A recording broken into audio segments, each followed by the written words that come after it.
Hello दोस्तों, नमस्कार। मैं हरिओम मिश्रा आपका स्वागत करता हूं। आज हम लोग पढ़ेंगे त्रिकोणमितीय अनुपात याद करने की ट्रिक। तो इसे कैसे याद किया जाएगा देख लीजिए। बहुत से बच्चों को इसको याद करने में परेशानी होती है, तो आज हम बताएंगे आप लोगों को इसे कैसे याद किया जाएगा। ठीक है, तो सबसे पहले क्या कीजिए, एक याद कर लीजिए। किसका याद कर लेंगे? साइन थीटा का। साइन थीटा का याद कर लीजिए। साइन 0 का मान 0 होता है, साइन 30 का मान 1/2 होता है, साइन 45 का मान 1/√2 होता है, साइन 60 का मान √3/2 होता है और साइन 90 का मान 1 होता है। उसके बाद देखिए कॉस जो है वो इधर से रखते चले आइए, क्या हो जाएगा? कॉस बन जाएगा। ठीक है, साइन का अपोजिट मतलब इधर से रखते चले आइए, किसका हो जाएगा? कॉस का हो जाएगा। देखिए साइन 90 का मान जो है वो कॉस 30 का मान, कॉस 0 का मान है। साइन 90 का जो मान है वही क्या है? कॉस 0 का मान है। और साइन 60 का मान जो है वही कॉस 30 का मान है। और साइन 45 का मान जो है वही कॉस 45 का है। और साइन 30 का मान जो है वही क्या है? कॉस 60 का मान है। और जो साइन 0 का मान है वही कॉस क्या है? 90 का मान है। ठीक है, अब ये तो हो गया साइन थीटा और कॉस थीटा का। अब हम tan थीटा का कैसे याद करेंगे? tan थीटा का आप लोगों ने फार्मूला पढ़ा होगा। tan थीटा का फार्मूला क्या होता है? Sine theta upon cos theta. पढ़े होंगे आप लोगों ने, कक्षा 10वीं से पढ़ा होगा। ठीक है, sine theta upon cos theta होता है, तो tan थीटा का अगर हम निकालेंगे तो sine theta upon cos theta क्या करेंगे? अनुपात निकाल लेंगे। ठीक है, तो यहाँ देखिए साइन 0 का मान क्या है? हमें tan 0 का मान चाहिए, तो साइन 0 का मान लेना पड़ेगा और कॉस 0 का मान लेना पड़ेगा। तो साइन 0 का मान क्या है? 0। और कॉस 0 का मान क्या है? 1। तो 0 में 1 से भाग दोगे तो क्या आएगा? 0 आएगा। उसी प्रकार हमें किसका निकालना है? tan 30 का मान निकालना है, तो साइन 30 का मान लेना पड़ेगा और बटे में क्या रखना पड़ेगा? cos 30 का मान रखना पड़ेगा। तो ये देखिए साइन 30 का हो गया 1/2 और बटे में √3/2। cos का मान रखेंगे, 2 से 2 खत्म, 1/√3, 1/√3, ये आ गया आंसर।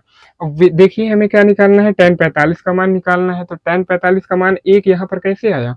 ये देखिए, ये साइन 45 का मान रखे, cos 45 का मान रखे, ये से ये खत्म, क्या आ गया? यहाँ पर 1 आ गया। ठीक है, उसी प्रकार tan 60 का मान हमें निकालना है। किसका? tan 60 का मान। तो ये देखिए साइन 60 का मान रखेंगे, बटे में क्या? cos 60 का मान रखेंगे, 2 से 2 खत्म, √3 आ गया। उसी प्रकार देखिए हमें किसका निकालना है?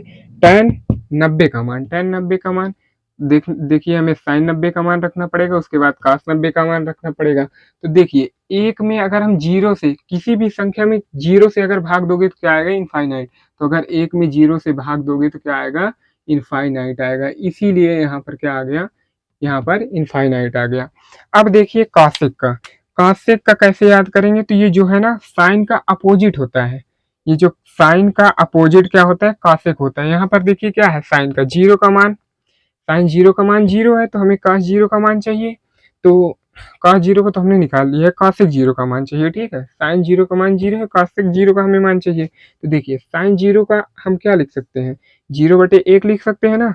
cosec का जब बनाओगे तो ये क्या हो जाएगा? 1/0 हो जाएगा। तो जब एक या किसी भी संख्या में 0 से जब भाग दोगे, अभी मैंने यहाँ पर बताया था, किसी भी संख्या में 0 से जब भाग दोगे तो क्या आएगा? इनफाइनाइट आएगा। इसलिए यहाँ पर क्या आ गया? इनफाइनाइट आ गया। उसी प्रकार देखिए यहाँ पर क्या है?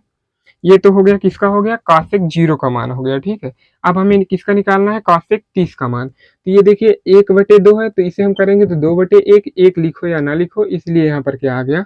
2 आ गया। इसी प्रकार इसका अपोजिट कर दोगे, √2/1 आ जाएगा, 1 लिखो या ना लिखो, इसलिए यहाँ पर क्या आ गया? √2 आ गया। उसी प्रकार देखिए ये है √3/2, ये √3/2 है, इसका उल्टा करोगे 2/√3, ये हो गया इसका 2/√3। उसी प्रकार यहाँ पर देखिए एक के नीचे हम 1 लिख सकते हैं, काटोगे तो क्या आएगा? 1 आएगा, इसलिए यहाँ पर क्या आ गया? 1 आ गया। ठीक है, अब देखिए ये हो गया कॉसेक का कंप्लीट। अब ये जो सेक होता है, ये कॉसेक का जैसे अभी यहाँ पर क्या था? साइन का हमने निकाला था, उसके बाद कॉस का ऐसे अपोजिट रखते चले जाते तो कॉस का हो गया था। उसी प्रकार ये जो कॉसेक है, ठीक है, ये हमने कॉसेक का निकाल लिया। अब सेक का अपोजिट इसका क्या करते? रखते चले जाओगे, सेक का निकल आएगा। तो एक ये जो है, ये इधर आकर सेक का क्या हो जाएगा? 0 का मान हो जाएगा।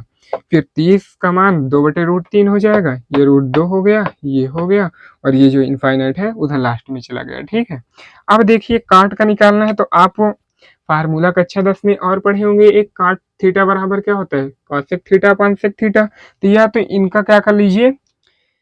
अनुपात निकाल कर सकते हैं, या तो फिर क्या कीजिए, ये जो होता है ना tan थीटा, ये क्या होता है? इसका अपोजिट होता है। कॉट थीटा जो है वो tan थीटा का अपोजिट होता है। तो यहाँ पर देखिए इनफाइनाइट है, इनफाइनाइट को यहाँ रखिए, रूट 3 है, रूट 3 यहाँ रखिए, 1 है यहाँ रखिए, और ये अपोजिट है, सब पूरा वैसे ही रखते चले जाएंगे। ये हो गया कंप्लीट। तो ऐसे याद करेंगे तो बहुत ही आसान आसान तरीके से ये आप लोगों को याद हो जाएगा, इसमें कोई कठिनाई नहीं है, ठीक है। तो ये तो हमारा रहा पार्ट 1। ये वीडियो जो है मैंने पार्ट 1 बनाया है। अभी इसके आगे हम पूरा 180 तक का निकालने का सीखेंगे, ठीक है।